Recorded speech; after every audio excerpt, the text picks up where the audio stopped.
두 번째 강의 정말 이희청 교수님을 소개해 드릴 텐데요. 국가정보대학원의 정신교육 담당 교수님이셨고 구국제자훈련 원장이시며 주민자치법안 반대연합 대표이신 자유수호포럼 공동대표이신 이희청 교수님 큰 박수로 다시 한번 소개드립니다. 네, 감사합니다. 여러분들. 오늘 박수는 나올 때까지 치는 거예요. 교수님 환영합니다. 반갑습니다. 반갑습니다.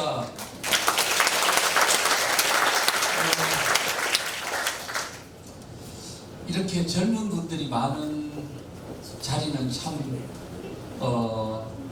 지금까지 별로 보지도 못했습니다. 그래서 너무 감사하고 오늘 정말 강의를 잘해야 되겠다는 그런 강렬한 사명감이 생깁니다.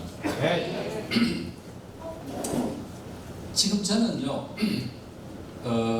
국정원 우리 대한민국의 체제를 수호하는 기관에서 27년간 근무를 했고요.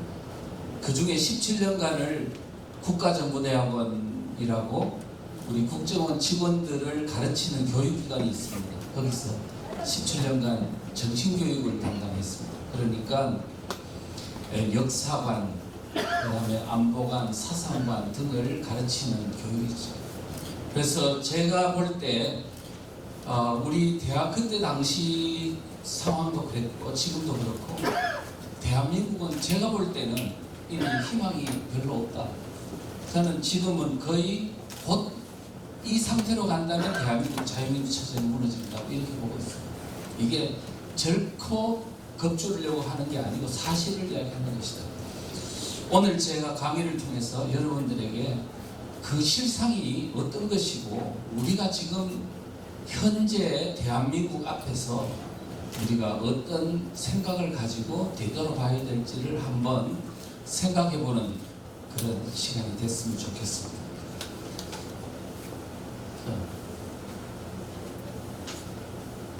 안 되나요? 네. 자, 그래서 오늘 주제는요, 다시 마을로 간 체제전쟁. 다시 마을로 간 체제전쟁. 이게 무슨 얘기냐면 이미 지금 대한민국은요 체제전쟁 중입니다. 체제전쟁. 자유민주주의 체제가 이기느냐 아니면 사회주의로 가는 게 이기느냐 치열한 전쟁이 진행되고 있는데 이거를 쉬운 말로 하면 내전이라고 합니다. 여러분께서는 총알이 지금 오고 가지 않기 때문에 전쟁이라는 개념을 모르시는데 지금 사실은요 약간만 더 자극이 주면 사실 총알이 왔다 갔다 할 만큼 치열한 전쟁이 진행될 수 있는 소지가 있다. 그런데 우리는 지금 이 체제전쟁에 대해서 왜 우리가 관심을 둬야 돼? 여러분들은 이 체제전쟁, 사상전이라고 하면 근자에 박근혜 대통령이 탄핵되고 끌어내리지는 이 사태에 이제 심각한 체제전쟁이 일어났다고 이해하시는 분들이 많습니다만 대한민국은 이 체제전쟁이 얼마쯤 되냐면 그건 100년쯤 됐습니다. 그래서 100년 전쟁이라고 하죠. 1918년도에 이동이라는 사람이 레닌의 포섭을 당해가지고 공산주의를 받아들인 이후 그 사람이 임시정부의 총리까지 가면서 내부에 이제 공산주의 세력이 임시정부로 들어가고 그 많은 일제 시기 동안에 치열한 사상전이 일어났습니다. 그리고 해방 이후에는 어떤 나라를 만들 것이냐, 공산주의 나라를 만들 것이냐, 자유민주주의 나라를 만들 것이냐에 그걸 두고 치열한 전쟁이 일어났고 그 다음에 6.25 전쟁은 공산 통일을 하려는 김일성에 의해서 또 치열한 체제전쟁이에요. 그 다음에 1980년대 대학가에서 주사파 김일성을 수령님으로 모시는 일군의 세력들이 대학가를 완전히 장악하고 그 이후 그들이 세상에 나와서 30년 동안 세상으로 전파를 해서 오늘날 선거를 통해서 그들이 정권을 잡는 사태까지 이르게 됐습니다. 그러니까 그것이 이제 문재인 정권이고 그들은 4년, 5년 동안 치열하게 대한민국을 체제를 바꾸려고 노력했고 그 하나의 방편으로 지금 주민자치회라는 걸 만들어가지고 지금 대한민국의 하부를 장악해 들어가고 있습니다. 그런데 우리 국민들은 아무도 이 사태의 심각성을 모르고 있을 때 제가 작년에 그 김승규 전 국정원장님께서 지금 주민자치기본법이라는 이 법안을 보니까 심각한 것 같은데 이 교수가 한번 분석해봐라. 그래가지고 제가 봤더니 솔직한 말로요, 숨이 멎는 것 같았어요. 이야, 만약에 이 법이 통과된다면 대한민국의 헌법이 바뀌는 것과 같은 준헌법적 사태가 일어날 것이다. 이제 70년의 대한민국의 자유민주 체제는 그것으로 종말을 구할 것이다. 이런 생각을 했습니다. 그래서 제가 많은 광화문에 모인 그 우리 우파 세력들을 보고 이제 여러분 중앙만 바라보지 마십시오. 정당만 바라보지 마십시오.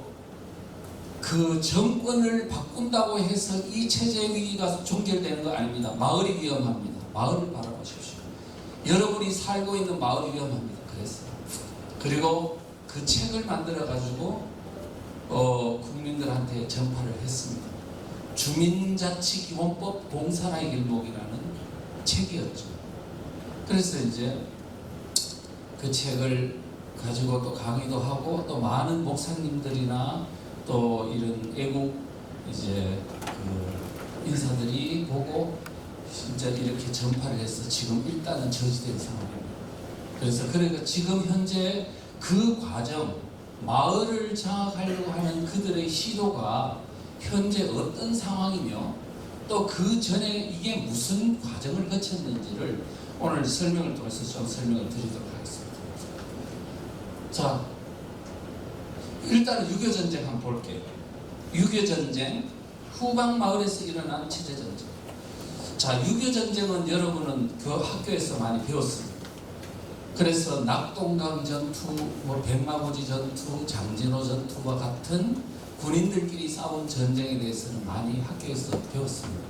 그래서 많은 사람들은 유교전쟁은 국군과 유엔군이 한편이 되고 또 북한군과 중공군이 한편이 된 이런 전쟁 정도로 알고 있습니다만 우리가 사상전, 체제전쟁이라는 차원에서 보면 전혀 다른 전쟁의 모습이 있었다는 것을 우리는 잊고 산다는 겁니다. 그래서 전쟁은 두 군데서 일어났습니다. 하나는 군인들끼리 싸운 전쟁이었고 하나는 마을에서 주민들 간에 싸운 전쟁이었어요. 그러니까 그 마을에 있는 공산주의를 좋아하고 북한을 좋아하는 주민과 그 다음에 공산주의를 싫어하고 자유민주주의를 좋아하는 주민, 쉬운 요새 말로 하면 좌파 주민과 우파 주민들이 북한군을 둘러싸고 이렇게 한편이 되어가지고 치열하게 죽이고 죽는 전쟁이 마을에서 일어났습니다. 그래서 많은 희생자들이 사실은 거기서 일어났습니다. 전쟁이 일반적으로 보면 군인들끼리 싸우는 전선에서 시체가 발견돼야 됨에도 불구하고 유교전쟁은 어떻게 된 것인지 저 전쟁터와는 관계없는 저 후방마을 방공호, 개울가, 우물가 이와 같은 전혀 전쟁이 일어나지 않던 후방마을에서 집단 시신들이 너무너무 많이 발견이 됐다는 겁니다. 그건 남쪽에서나 북쪽에서나 똑같이 말이죠. 누가 죽었나? 누가 죽였나? 하는 이 문제를 우리는 반드시 보고 그 다음에 이 전쟁의 성격을 다시 재규명해야 된다고 생각을 합니다. 자, 한번 볼게요. 자, 현성종 노태우 정부 때 총리했던 분이 그랬어요. 자기는 서울에서 피난을 못 갔는데 그 당시 북한군이 마을에 나타날 때는 북한군이 그리 많지 않았다. 왜? 전쟁하러 군인들은 가야 하니까 후방 마을을 점령 통치하는 데는 북한 군인들이 별로 많지 않았다는 거예요. 그래서 대신 남한 곳곳에 숨어 있었던 공산분자들이 기다렸다는 듯이 들끓기 시작했다. 그러니까 마을에 있는 남한 공산주의자들이 들끓기 시작했다는 거예요. 그들은 북한군의 앞잡이가 되어가지고 파출소도 점령하고 남한에 있던 자본주의 세력, 말하자면 지금으로 말하면 우파 세력들을 찾아내고 그 다음에 남자들을, 젊은 남자들, 여러분 같은 청년들을 잡아다가 북한군에 입대시키기 위해서 동네방네를 샅샅이 뒤지고 다녔다 이렇게 돼 있어요. 공산군 앞잡이들이 우리 집 문도 두드렸고 나도 끌려나요. 그래서 우리가 지금 이 사건을 보면 그때 당시 북한군이 마을에 내려왔을 때 그 동네 북한을 좋아하고 공산주의를 좋아하고 한 사람들이 바로 환영대회를 하고 그들과 합세를 해버렸다. 그리고 나서 뭘 했냐? 그 전까지만 해도 같은 이웃 말에서 친하고 했던 형님 아우 하면서 살던 사람들이 갑자기 적이 돼가지고 좌파 주민들은 북한에 붙어가지고 그들의 편이 돼서 완장을 차고 사람들을 샅샅이 찾아가지고 반동분자라면서 찾아가지고 죽이고 하는 그 피비린내 나는 전쟁이 마을에서 일어나게 된 것입니다. 자, 그래서 지금 그 과정에서요, 많은 사람들을, 젊은 사람들 인민재판을 통해 가지고 처형하기도 하고, 젊은 사람들을 얼마나 15만 명이나 잡아다가요 낙동강 전선에 북한군에다가 투입을 했어요. 그래가지고 많은 사람들이 죽었다는 것은 백선엽 장군 수기에도 잘 나와 있습니다. 제가 조금 더 거짓하는 거 아니에요. 그 다음에 인천 상륙작전이 일어나서 전세가 역전됐습니다. 되자마자 북한 군들이 그동안에 잡아두었던 쓸만한 인재들 98.5%가 남자들이었어요. 네, 국회의원들이 있고 뭐 판검사는 아니지만 어쨌든 학자들도 있고 젊은 청년들이 쓸만한 사람들을 잡아다가 8만 명을 끌고 갔습니다. 미아리 고개를 넘어. 그래서 그들을 납북자라고 하죠. 근데 그 사람들을 잡아들인 사람이 누구냐면 그 동네 바로 좌파 주민들이었어요. 그래서 그들이 그러한 일도 했고, 그 다음에 인민재판을 통해 처형도 했고, 그 다음에 곳곳에 여러분 형무소로 하면 지금은 교도소죠. 교도소에 많은 사람들을 가두어 두었어요. 거기다가 또 경찰서를 그때 당시 북한은 내무서라 그랬어요. 내무서 유치장에 잡아두었던 많은 그들이 생각하는 반동분자라고 하는 사람들을 잡아다가 가둬두고 있다가 전세가 역전되는 거야. 인천 상륙작전 때문에. 그랬더니 전선사령관이었던 김책이라는 사람이 있어요. 그 사람이 다 죽여! 지령을 내렸어요. 언제? 9월 20일. 내려가지고 그때 대전 형무소에 가두어뒀던 5, 6천 명을 다 학살하고 올라갔어요. 근데 이 사람들을 동네에서 누가 잡아들였나? 바로 좌파 주민들이었어요. 여러분들 혹시 들으셨습니까? 이런 내용들을? 지금 여러분들이 이와 같은 역사적 현실을 모르기 때문에 역사가 왜곡되는 거예요. 그런데 그 대전 형무소만 그런 게 아니에요. 전주 형무소, 천영형, 목포 형무소, 수많은 형무소와 내무소 유치장에 잡아뒀던 사람들을 처형하고 올라갔습니다. 자, 서울이 수복됐습니다. 인천 상륙작전이 9월 15일, 9.18 서울 수복 13일 만에 서울을 다시 되찾았죠. 자, 그런 후에 이제 전국 각지에서는 공산 치하에서 벗어났다고 너무 좋아하면서 환영대회를 개최했습니다. 9월 28일입니다. 그런데 그때 이후부터 또 많은 민간 집단 학살들이 일어났습니다. 전주, 진주, 구덩이와 겨울가, 우물가, 방공호 이런 데서 수많은 집단 시신이 발견이 됐고요. 전남 영광에서는 얼마나 죽었나? 2만 명 이상이 죽었어요. 전선이 아니지 않아요? 북한군은 올라가고 없잖아요. 그런데 누가 죽였나 하니까 바로 그 지역에 있는 우리 속된 말로 지역 빨갱이들. 그러니까 그 당시에 유교전쟁을 겪었던 분들은 바닥 빨갱이라고 해요. 그 지역에 있는 좌익분자들이 그동안에 3개월 동안 북한군을 또 앞잡이 노릇을 하면서 많은 사람들을 죽이곤 했지 않습니까? 그 사람들이 이제 큰일 났다. 이제 전세가 역전됐네? 우리가 지금 보복을 당할 수가 있어. 그동안에 유족들이 아마 우리를 보복할지도 모르고 경찰과 군인이 오면 우리가 처벌받지는 몰라. 그러니까 우리를 내 잘못한 것을 아는 사람들을 증거인멸해야 돼. 내가 보복을 막으려. 이래가지고 무수한 많은 사람들을 죽였어. 그런데 그런데 지금 전남 영광이 가장 많이 죽었는데 그 중에 염산교회에는 77명이 학살을 당했습니다. 10월 달입니다. 북한군은 다 올라가고 없는 상황이었어요. 그런데 그 순교의 상상도를 보니까 북한군이 죽인 것처럼 되겠네요. 그래서 그 지역에 가서 이거 북한군이 죽였습니까? 이 지역 빨갱이들이 죽였습니까? 그랬더니 그분들이 그 지역 사람이 죽였다고. 6.25 전쟁은 지금 어떻게 마을에서 그와 같은 공산주의를 좋아하고 좌파 주민들과 실제 우파 주민들 간의 치열한 전쟁에 의한 피해자가 많은 전쟁이었는 이 참혹한 전쟁, 이것을 우리가 지금 모르고 자꾸 북한군한테 떠넘겨버리는 거예요. 되겠냐 이거예요. 자, 그래서 그때 당시 죽였던 사람 중에 한 사람의 증언을 들어보면 북한인군이 올라가면서 무자비하게 숙청하라고 지시를 했다고 그러면서 이제 국군이 오고 유엔군이 오고 하면 유가족들이 다 보복을 한다 이거야. 보복을 막으려면 씨를 말려야 한다면서 일가 친척까지 모조리 사로다가 죽였다면서 갓난애들은 자루에 담아서 버렸대요. 이와 같은 참혹한 현상이 6.25 전쟁 마을에서 일어났는데 왜 우리는 이 마을의 전쟁에 대해서 우리는 눈 감고 있었나요? 그래서 우리는 다시 마을에서 전쟁이 일어날 가능성이 있는 겁니다. 역사는 망각하는 자에게는 다시 있다. 그런데 그 역사의 전쟁에서 참혹한 어떤 현상에 대한 교훈을 가지고 잊지 않는 그런 어떤 국민들은 절대로 그 전쟁이 다시 재발하지 않습니다. 오늘 대한민국은 이러한 역사의 전쟁을 우리는 너무 잊고 살았기 때문에 그렇습니다. 자, 그럼 북한 지역도 갔는데요. 10월 1일부로 이제 전세는 역전돼서 대한민국 국군은 이제 북진을 시작했습니다.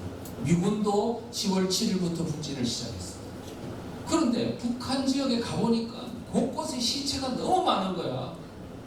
평양도, 항해도도, 그 다음에 흥남 쪽으로 가도 뭐 전국 각지에 시신이 많은 거야. 누가 죽였지? 누구의 시신일까? 누가 죽였을까? 이렇게 많이 집단적으로. 그것을 결론적으로 이야기해보면 이렇습니다. 북한, 그 당시에 북한에서는 뭐냐면은 공산주의를 싫어하고 자유민주주의를 좋아하는 많은 사람들이 북한에 살고 있었어요. 특히 기독교인들이 남한으로 월남한 사람도 있었지만 월남하지 않고 북한 지역에 사는 사람들이 굉장히 많았어요. 이 사람들을 이제 막 반동분자를 처단해야 된다 그러면서 이제 무자비한 숙청을 감행한 것입니다. 왜 그랬을까 하면 이제 전세가 역전돼서 유엔군과 국군이 막 북진을 시작했어요. 자, 북한군은 후퇴를 시작했습니다. 시작하면서 뭐라고 지시를 내리냐 하니까 황해도 쪽은요 10월 10일 날 지령을 내렸어요. 반동분자들을 무자비하게 숙청하라는 지시가 내려졌고 13일 날 황해도 지역 일대에서는 말하자면 신천, 안악, 재령 이런 지역에서는요 13일 날 마을마다 전부 다 교수대를 만들어 놓고 사람들을 샅샅이 잡아다가 다 채워냈어요. 신천 지역에서는 시체가 35,000구가 나왔습니다. 자, 그리고 그 다음에 평양에서도 많이 나왔고요. 지금 항해도 쪽은 함흥 쪽은요 2만 구의 시체가 나왔어요. 근데 왜 죽였냐 하니까 국군과 유엔군이 곧 오면 그 북한 지역 내에 있는 반동분자들은 놔두면 국군과 유엔군이 올 때 합세해서 그들을 도울 거다. 그러니까 사전에 다 죽이고 없애야 된다. 그런데 그 사람이 그 동네에서 반동분자인지 아닌지를 어떻게 아느냐? 알 수 있습니까? 그래서 그 동네 좌파 주민들의 도움을 받을 수밖에 없는 거예요. 그래서 결국은 북한 지역에도 북한 정치 모의부, 그 다음에 경찰과 그 다음에 지역 좌파 주민들이 합세를 해가지고 결국 사람들을 체포에다가 직결 처형하는 식으로 해서 많은 사람들을 죽여요. 남쪽에서, 북쪽에서. 북한군과 그 마을에 있는 좌파 주민은 항상 한편이었다. 여러분들 지금 이와 같은 걸 알고 나면 6.25 전쟁을 그렇게 간단하게 보면 안 된다는 거예요. 자, 이게 여기에 동굴에서 꺼낸 함흥에서는 동굴이 많았대요. 그 동굴에서 꺼낸 시신들입니다. 사람들을 넣고 다이너마이트 수리탄 까고 다이너마이트 터트려가 입구를 봉쇄해서 다 질식사시킨 시신입니다. 함흥 반룡산 동굴에서는 4km 정도 되는 아주 긴 굴이었던 모양인데 거기서 8,000구의 시신이 나왔습니다. 자, 제가 지금 이제 왜 지금 이거를 보여드리냐 하면은 지금 6.25 전쟁 때 있었던 마을에서 그 참혹했던 마을 전쟁, 우파 주민과 좌파 주민이 싸웠던 전쟁. 그 싸웠다기보다는 북한군과 합세한 좌파 주민들이 우파 주민들을 일방적으로 학살한 전쟁이죠. 남쪽도 그렇고 북한쪽도 그래요. 그래서 결국은 저는 뭘 생각하냐면 6.25 전쟁 때의 전쟁은 사상적으로 좌냐 우냐에 따라서 사람을 죽이고 죽는 전쟁이었다. 사상전이었다. 자, 그런데 문제는 지금 다시 대한민국에 마을에서 이제 좌파 주민과 우파 주민을 나누어 대 주민자치에 이와 같은 것들을 좌파 주민들이 마을 활동가들이 다 장악하게 해서 우파 주민들을 감시 통제하고 그 다음에 압박하고 이렇게 학살은 아니지만 압박하고 통제하는 지금 시스템이 점점점 갖추어져 가고 있다. 그래서 앞으로 우리가 마을에서 또다시 6.25 전쟁이 일어났던 참혹한 또 사태가 일어날지 모른다는 것을 제가 말씀드리려고 합니다. 제가 명동성당에 강의를 했더니 어떤 할아버지 한 분이 오시더니 자기가 6.25 전쟁 때 서울에서 피난을 못 갔는데 자기 옆집이 인민위원회 사무실이었다 그러면서 그때 사람들을 좌파들이 다 사람들을 잡아다가 인민재판도 안 거치고 그 인민위원회 사무실에서 처단하는 것을 무수히 봤다고 이야기하면서 내가 오늘 선생이 그 강의하는 내용을 들어보니까 바로 그 당시에 인민위원회가 생각이 난다. 그러면서 막 덜덜덜덜 떠시더라고요. 우리가 이제 이와 같은 불행한 일은 다시 일어나서는 안 됩니다. 사상적으로 주민을 둘러나는 건 정말로 나쁜 겁니다. 그런데 문재인 정권은 있잖아요. 대한민국 국민을 사상적으로 둘러나누는 걸 계속 강화하더라고요. 자기는 항상 촛불 민심만 생각했대요. 촛불 국민과 보수 국민들은 괴멸시켜야 된대요. 이런 식으로 계속 국민을 둘러나누더니 급기야는 주민을 둘러나누는 마을에서 좌파 주민들한테 절대 권력을 주도록 계속 돈과 통제권을 강화하도록 지금 법제화를 시도하고 그 다음에 우파 주민들은 계속 소외시키고 박해받도록 지금 이렇게 시스템화를 해나가니 앞으로 우리 이 대한민국 마을에서 무슨 일이 일어날지 저는 굉장히 염려된다는 거예요. 자, 그 정도로 이야기하고 그러면 문재인이라는 사람이 대한민국을 어떻게 만들려고 했냐 한번 봐야 되는데요. 문재인 대통령은 사상적으로 분명히 문제가 있습니다. 지금요 그 임실에 있는 그 북한의 간첩으로 내려왔던 그분이 제가 며칠 전에 만나가지고 해봤는데 그분이 그래요. 북한에서 차관급까지 했던 사람. 그래서 대남공작원이 돼가지고 난파를 해서 이제 하다가 나중에 결국 자수를 하게 됐는데 그분이 그러더라고요. 그러니까 뭐라고 이야기하냐면 그분의 얘기니까 따옴표를 해서 지금 김대중은 제2의 박헌영입니다.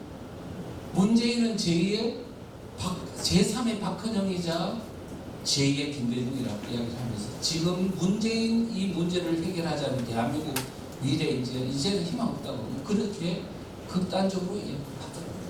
자, 그러면 왜 이렇게 그 양반은 문재인 문제가 심각하다, 대한민국이 이 문제 해결하지 않으면 미래가 보장되지 못한다고 할까? 여러분들이 지금 제 이야기를 잘 들어보시면 제가 어떤 사람을 극단적으로 몰아가기 위한 거 아니에요. 있는 사실을 가지고. 저는 공무원 출신이잖아요. 그러다가 제가 사상을 했기 때문에 제가 하는 얘기니까 좀 경청해 주시면 좋겠어요. 2011년도에 문재인이 대선을 앞두고요 운명이라는 책을 썼는데 거기 뭐라 그랬냐면 1975년도 베트남이 공산화될 때를 두고 진실의 승리라면서 희열을 느낀다고 했어요. 공산화돼 가지고 많은 사람들이 거기서 죽고 피 흘리고 보트 피플이 돼가 110만 명이 이 바다를 헤매다가 고래밥이 되고 막 이런 것들을 보고 진실의 승리라면서 희열을 느꼈다고요?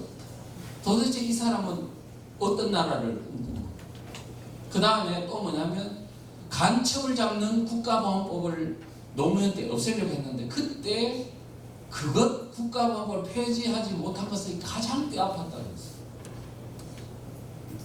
그러고 나서 김대중 대통령 그 추모 3주기 추도식에 참여했습니다. 2012년도 8월달에. 그래가지고 김대중 대통령이 2000년도 6월달에 북한에 가서 김정일과 이제 남북 이 정상회담을 하고 6.15 공동선언을 했는데 그 중에 제2조가 뭐냐면 남한의 연합제안과 북한의 낮은 단계의 공산통일 방안에 공통성을 잇고 그 방향으로 통일을 지향하기로 하였다라고 합의했어요.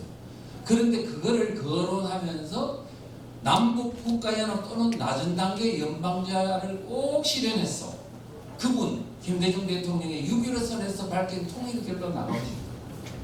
지금 본심은 뭐냐 하면 김정일이가 말한 공산통일 방안 낮은 단계 연방제안으로 통일하고 싶다는 거예요. 지금 이와 같은 생각을 가진 사람이 우리나라의 대통령으로 5년 동안 대한민국을 이끌었어요. 그런데 이 사람이 2012년 대선 전에 뭐냐면 이 소위 대선거의 카피라고 있잖아요. 중요한 거에 캐치프레이즈 비슷한 거. 뭐냐? 사람이 먼저다. 사람이 먼저다. 사람 중심이다.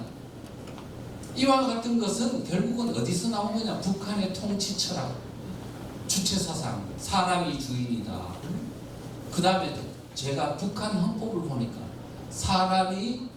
사람 중심이라는 말이 북한 헌법에 몇 군데 나오죠.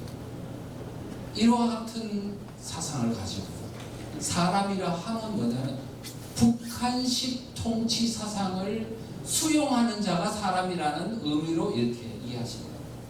그와 같은 나라를 만들겠다는 생각을 가진 사람을 그때도 대통령이 될 뻔했었고 2017년도 5월 10일 날 대선에서 됐으니 우리는 과연 왜 대통령이 대한민국을 대통령의 사상관을 보지 않고 이렇게 뽑느냐는 것. 대통령이 된 후에 뭐 여러분 잘 아시지만 평창 동계올림픽에서 모든 세계 지도자들이 보는 앞에서 나는 뭐라고 했습니까? 그 신영복을 사상가로서 존경한다 그랬잖아요. 신영복이 어떤 사람인데요? 김일성이가 남한을 적화통일을 하려고 가장 지하 간첩단을 만들었는데 그게 65년도에 만들어서 68년도에 적발이 됐지 않습니까? 그때 그 만들었던 가장 성공적 지하당이 바로 통역당인데 그 통역당의 주모자를 바로 사상가서 존경한다. 그 말은 이미 나는 이런 사람이야. 나는 적화통일을 위해서 노력하는 사람인데 이제 덤비려면 덤벼라 하는 정도의 이제는 배째라식의 어떤 발언을 했는데도 국민들은 거기에 대해서 그게 무슨 말인지 몰라가지고 그때 당시 국민들은 문재인을 80% 이상 지지했습니다. 여론조사 결과예요. 그 다음에 뭐냐면 그 다음에 6.25 전쟁의 전범이었던 이 김원봉 이 사람을 바로 국군의 뿌리라고 말했으니 이보다 더 심각한 사태가 어디 있겠습니까? 그리고 나서 그때 평창올림픽 때 그 소위 김여정이하고 그 다음에 김여정이를 청와대로 불러가지고 신영복이 글씨 앞에서 사진을 찍었습니다. 김영남하고 찍었는데 그 배경되는 이 글씨가 뭐냐면 통일이라는 한자 글씨예요. 근데 그 통일이 우리가 삼국 통일할 때 이 통자가 아닙니다. 내통한다 할 때 통할 통자를 가지고 그걸 통일 일자도 한반도 모양으로서 우리가 통일을 했습니다. 그것도 북한 북한의 통치권자와 함께 배경을 가지고 그랬으니 문재인 대통령은 이미 북한 체제로 통일할 것을 이미 음으로 양으로 다 밝혔어요. 그런 상황에서 우리가 지금 아직도 국민들이 40%나 문재인을 지지하는 거 보면 지금 정상은 아닌 상황. 제가 볼 때는 베트남 공사나 직전 상황하고 제가 여러 가지 자료를 볼 때 우리가 훨씬 더 지금 심각한 상황에 있다. 일단 그렇게 볼 수 있습니다. 자, 그러면요, 문재인 정부가 이 체제를 바꾸려고 하는 어떤 그 내용을 2018년도 3월, 그러니까 평창 올림픽이 있고 바로 다음 달에 이제 더불어민주당의 헌법 초안이 나왔어요. 그런데 많은 사람들은 그 헌법 초안에 관심을 안 기울이고 있었는데 저는 이제 그 헌법 초안에 관심을 갖고 봤죠. 근데 정말 놀랐어요. 완전히 이 헌법 초안이 나왔을 때 아무도 관심을 안 기울이고 있을 때 대구에 있는 작은 교회 목사님이 이게 뭔가 이상하다 해가지고 변호사들한테 찾아가서 이 문항이 무슨 문제가 있느냐라고 이렇게 분석을 했어요. 전단지를 만들었어요. 그래가지고 각 교회에다가 다 뿌렸더니 교회들이 이제 화들짝 놀라가지고요. 이제 헌법 이제 개정 반대 운동을 전개해서 이게 결국 저지됐습니다. 근데 그때 당시에 국민의힘당에서도 아니 더불어민주당에서도 헌법안을 만드는데 우리도 만들어야 되지 않느냐 해가지고 자기들이 준비를 하고 있었다는 거예요. 만약에 이 두 개를 섞었더라면 대한민국 지금 없습니다. 솔직한 말이에요. 그래서 우리가 지금 사상적인 무지는 대한민국을 파괴한다는 사실을 우리가 좀 알아야 된다는 것을 제가 말씀드립니다. 어쨌든 그럼 내용을 한번 볼게요. 이걸 보면 문재인 대통령이 어떻게 나라를 체제를 바꾸려고 했는지 그 내용들이 그 안에 잘 넣어져 있습니다. 자, 문재인 대통령은요, 그 헌법 개헌안 제1조 3항에다가 이걸 넣어놨어요. 대한민국은 지방분권 국가를 지향한다는 걸 넣어놨어요. 사실은요, 1조는 상징적 조항이거든요. 대한민국은 민주공화국이다. 1조 1항. 2는 뭐냐면 주권은 국민에게 있고 모든 권력은 국민으로부터 나온다. 얼마나 상징적이고 중요한 조항입니까?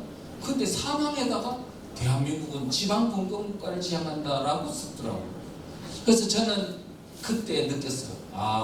문재인 대통령은 아마도 대한민국 체제를 바꾸는 도구로 지방분권을 가지고 하려고 하는 걸 확신을 가졌어요. 자, 그리고 나서 그 다음에 이제 보니까 123조에는 이런 것도 있습니다. 법률이 정하지 않는 조례 제정이 가능하다. 법률에 근거도 없이 조례를 마음대로 하면 말하자면 손가락과 발가락이 뇌의 지령 없이 마음껏 멋대로 움직여도 된다는 얘기하고 똑같잖아요. 대한민국을 해체하겠다는 뜻으로 이해하시면 돼요. 자, 그리고 또 뭐냐면 자유민주적 기본질서라는 그 용어, 우리 대한민국의 자유민주주의 체제라는 가장 중요한 핵심 가치에서 자유자를 뺐어요. 뺐다가 막 반발을 하니까 자유자 다시 넣었어요. 근데 왜 넣나? 자유가 있어도 아무 상관이 없기 때문에. 왜? 자유민주주의는 사상의 자유가 있다. 그래서 공산주의도 허용하고 사회주의도 허용해야 된다는 그런 내용이 있어서 그렇습니다. 그 다음에 또 하나는 기본권을 누리는 주체를 지금까지는 국민이라고 되어 있는데 이걸 사람으로 바꾸더라고요. 사람으로 바꿔요.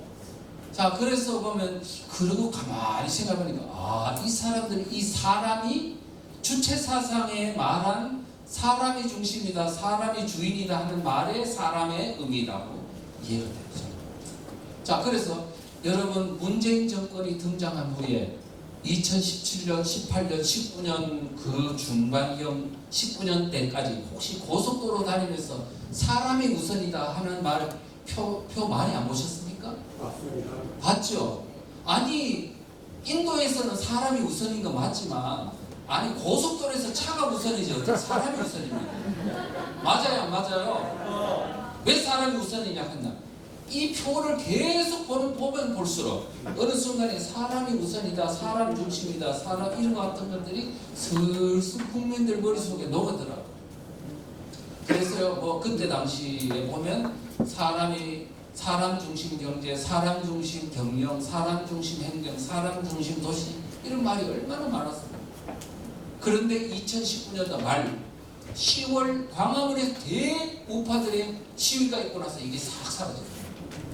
여러분들, 우리가 왜 광화문에 모이는 게 뭐 별로 중요하지 않은 것 같지만 그들과의 새 싸움에서 우리가 이길 수 있는 힘은 모이는 데서부터, 조직에서부터 나온다는 사실을 절대 잊으시면 안 돼요.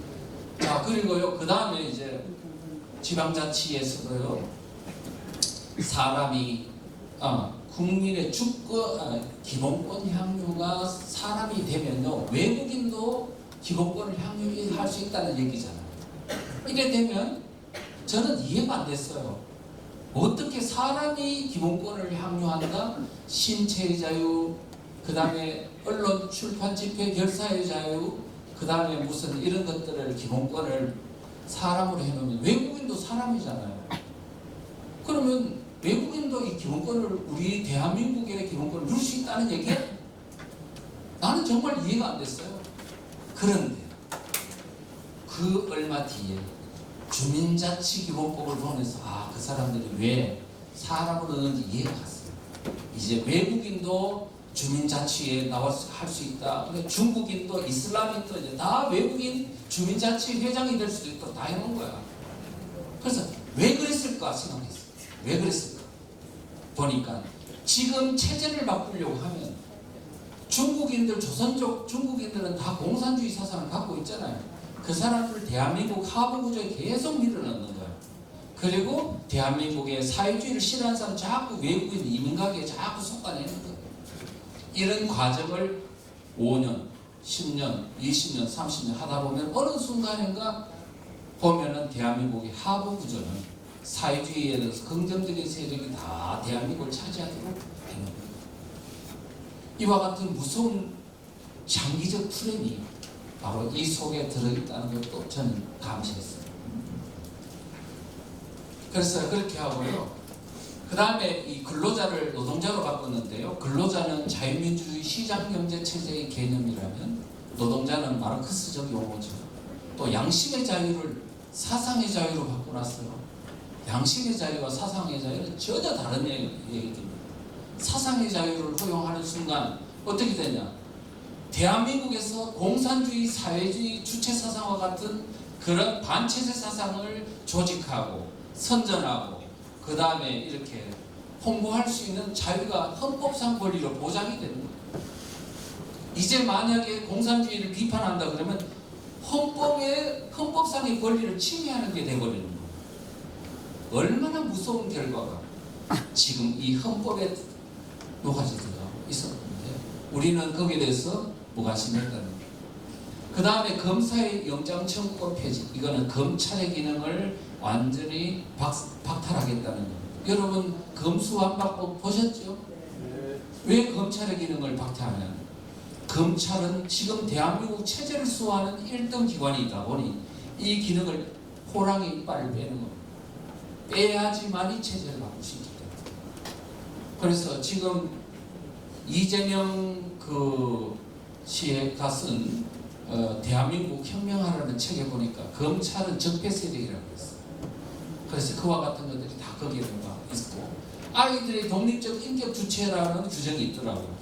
아이들이 우리 어떻게 보면 기독교 입장에서 보면 하나님이 주신 선물이라고 보고 그렇게 생각하고 인격 주체가 있다는 건 당연한 거지요. 근데 이들은 여기에 넣는 이유는 다 의도가 있는 거예요.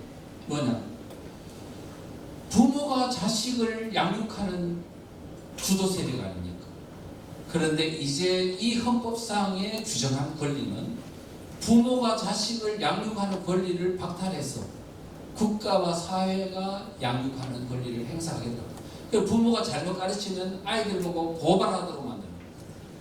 여러분 중국이 문화혁명할 때 부모를 고발하고 죽이고 부모로 서로 죽여주기 하고 이런 거 모르셨습니까?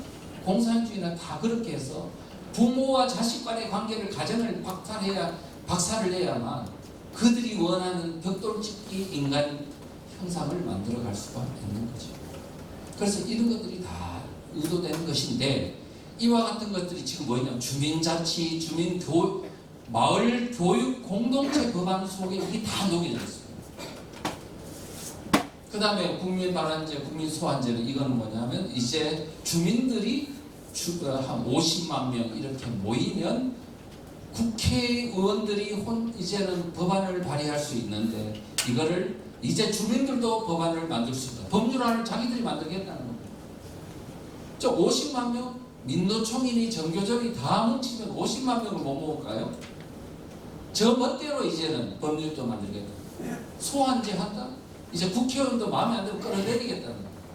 그뿐만입니까? 도지사도 끌어내리겠다. 이제 지방의원도 끌어내리겠다. 자치단체장도 끌어내리겠다.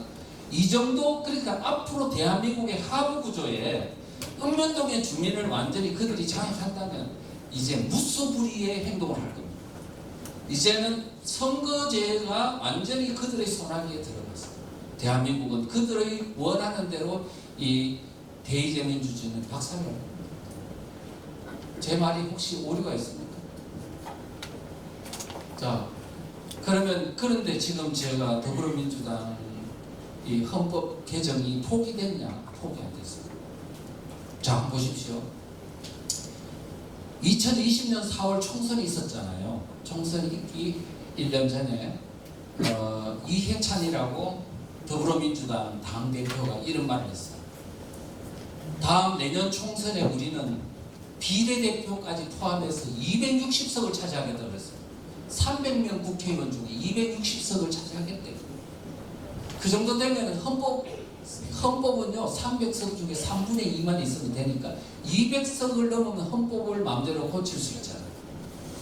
이제 그렇게 되면 260석을 차지하면 일당 독재지국이에요. 그 사람들이 노리는 게 바로 그겁니다. 그래서 이런 걸 볼 때 그때 이제 부정선거 엄청 하겠구나 이런 느낌을 가졌습니다. 그런데요 결국은 180석에 그쳐가지고 이제 사실은 헌법 만들지 못했지만 지금 반드시 만들려고 또 노력하고 있습니다. 그런데 고든찬 변호사라고 미국에 있는 변호사인데 그 양반이 뭐라 그랬냐면 이렇게 말했어요.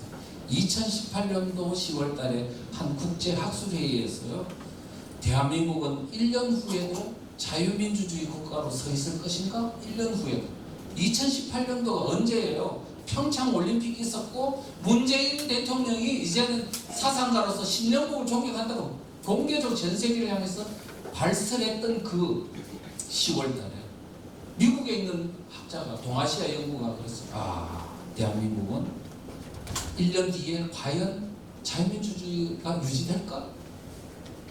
그러면서 일본에서도 뭐냐면 앞으로 대한민국이 공산화되면 보트피플을 타고 오면 우리는 어떻게 얼마나 받아야 되지? 지금 국회에서 논의했다 그러잖아요. 그런데 우리는 까마득히 문재인 대통령 80%나 지지하고 있었으니 우리가 몰라도 세상은 다 아는데 왜 우리만 모르냐고. 자, 그분이 2019년 5월 달에 한 열린 행사에서 이렇게 말했어요. 보통은 국가의 민주주의의 위기는 다른 외부의 침략으로부터 오는데 한국의 경우는 대통령으로부터 왔다. 이게 미국 사람들은 보통 남을 직설적으로 이렇게 비난 안 합니다. 그런데 이 정도 한다는 건 이제 더 이상 한국 사람들을 지적해 주지 않으면 안 될 것 해서 한 것. 그리고 2019년도 10월 달에 있는 어떤 행사에서는 이렇게 말했어요. 지금 문재인은 대한민국의 자유와 민주주의 인권의 적이다 그랬어요. 얼마나 심한 말입니까? 외국인 정상을 향해서 이런 말을 해도 되는 겁니다. 네, 그만큼 심각하다. 그러면서 한국인들은 지금 우선 문재인을 제거해야 된다 그랬어요. 이 정도로 심각했어요. 그러면서 이분은 뭐냐면 내년 총선이 중요하다. 2020년 4월 총선을 두고 한 말입니다.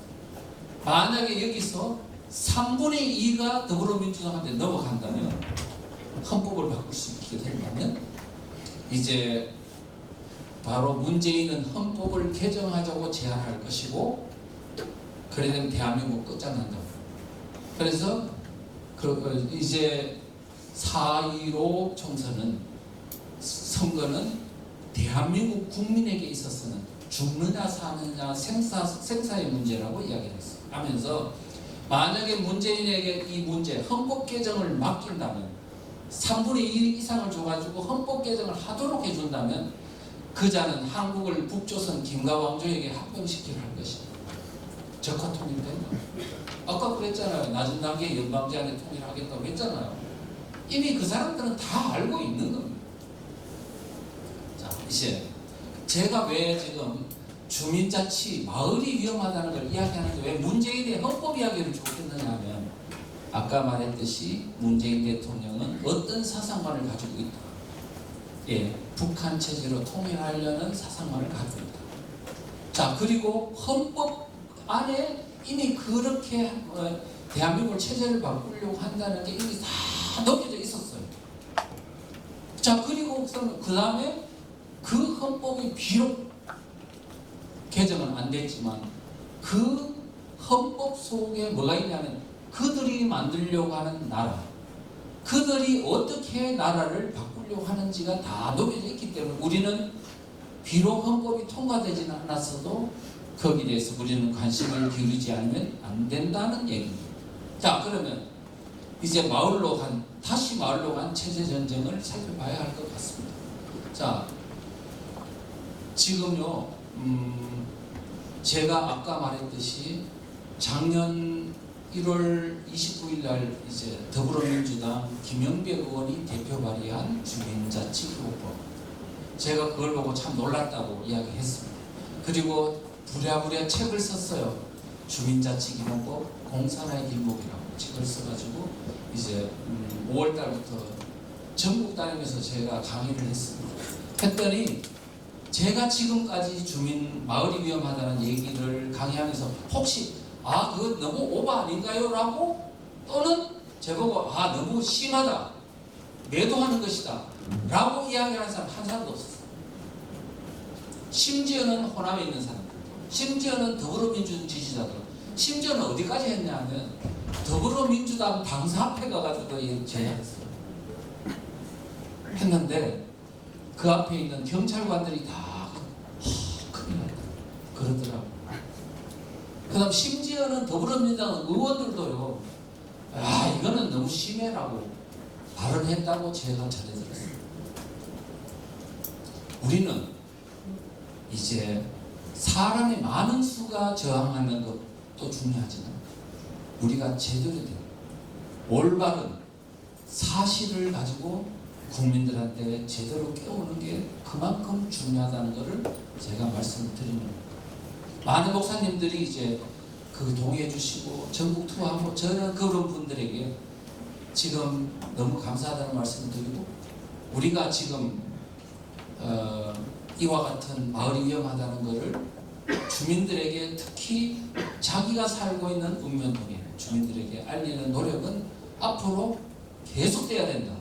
그리고 이제는 조직화를 통해서 그들이 마을을 장악해 나가는 시도에 대해 전면 맞대응해야 하지 않으면 절대로 우리는 이겼습니다.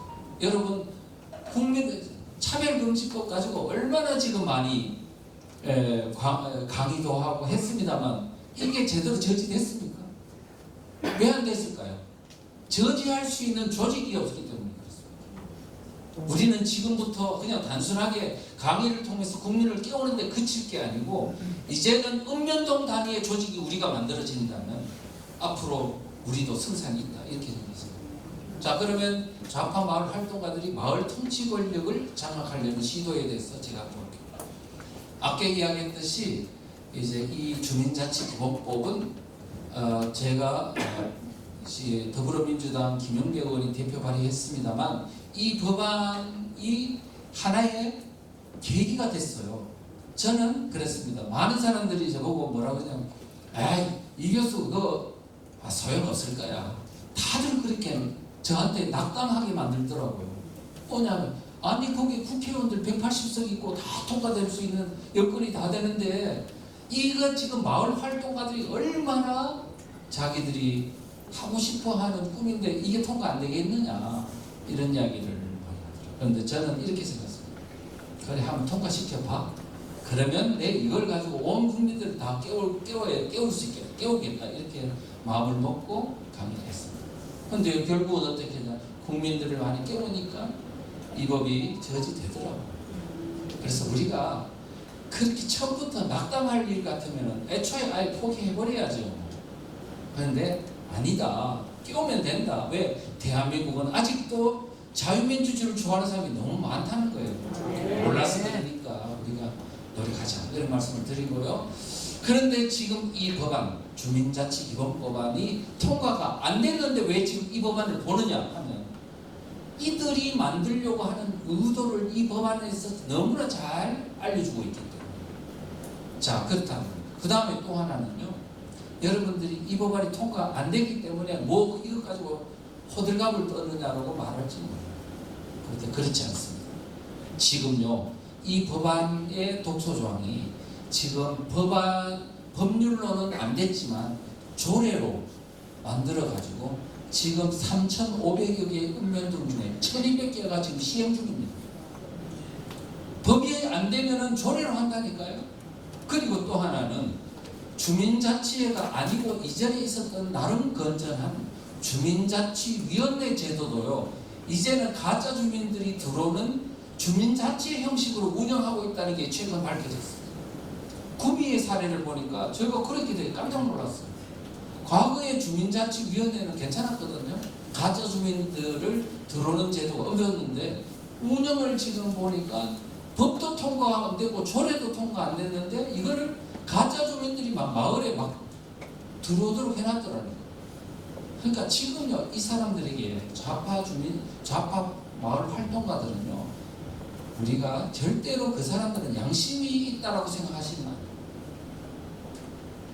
그런 것들을 이해하십니다. 그런데 거기에 가장 독소조항은 제7조입니다. 주민의 자격 부분인데 그 주민들이라 하면 뭐라고 되어 있냐면 주민들이에요. 지금까지 우리가 주민이라 하면 그 동네에 살면서 주민등록이 되어 있는 사람만 주민이라고 하지 않습니다. 그런데 이 법에는요, 그 동네에 살지도 않고 주민등록이 안 되어 있는 외지인을 마음만 먹으면 이 동네에 와가지고 좌파 활동을 할 수 있도록 해놓은 거예요. 이제 지 멋대로 하는 거예요, 누구든지. 말하자면 그들을 그걸 뭐라 그러냐, 생활주민이래요. 자, 어떤 사람들이 가짜 주민들이 들어올 수 있도록 해놨냐면, 첫째는 조선족, 그 다음에 외국인, 이 사람들이 이제 일정 조건 하에서 주민으로 활동할 수 있도록 해놨습니다. 그러면 조선족이 우리나라에 한 100만 명 이상 됩니다. 그 사람들이 이제는 중국 공안당국의 지시에 따라 움직이는 사람들 아닙니까? 공산주의 사상을 갖고 있잖아요. 이제 마을에 와서 자치회장이 될 수도 있는 거예요. 그러다가 안산, 영등포 뭐 이런 데 있잖아요. 외국인들이 많이 사는 데에서는 더 많이 그들의 영향권 아래에 들어가요. 자, 그 다음에 또 외국인 중에는 터번슨 이슬람 사람들도 있을 거 아닙니까? 이 사람들이 주민자치 활동하면 이 이슬람 반대운동이 가능할까요? 우리가 조금만 더 생각해보면 심각한 사태가 마을에서 일어날 수 있게 하는 것을 우리가 알 수 있습니다.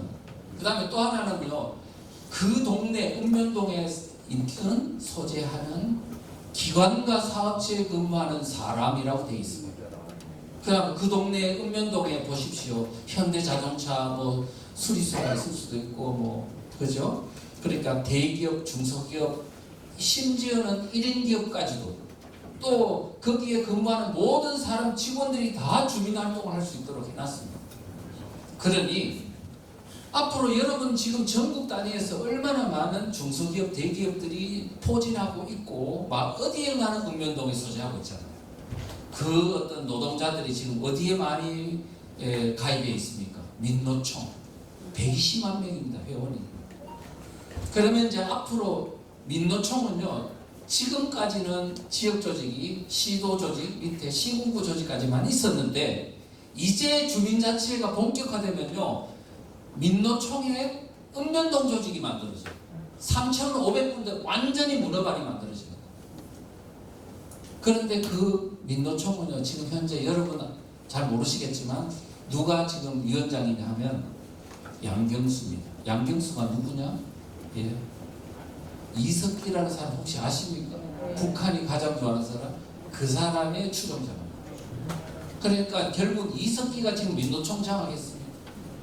그 다음 이석기의 가장 그룹들이 지금 민주당에 들어가서 이재명을 지지하고 옹호하고 있잖아요. 그러니까 지금 우리가 어떤 체제위기 상황에 우리가 지금 놓여 있는지를 잘 보셔야 돼요. 진짜. 그 다음에 그 읍면동에 소재하고 있는 학교 있잖아요. 중학교, 고등학교, 대학교, 성인학교 같은 학교에는 교직원과 학생이 통째로 주민이 되도록 해놨어요. 그래서 이제 그 읍면동에 있는 학생과 교사는 다 같은 주민이에요. 그 동네 안 살아도 상관없어. 그러니까 이제 교사가, 정교조 교사가 학생들 보고 우리는 다 같은 주민이잖아.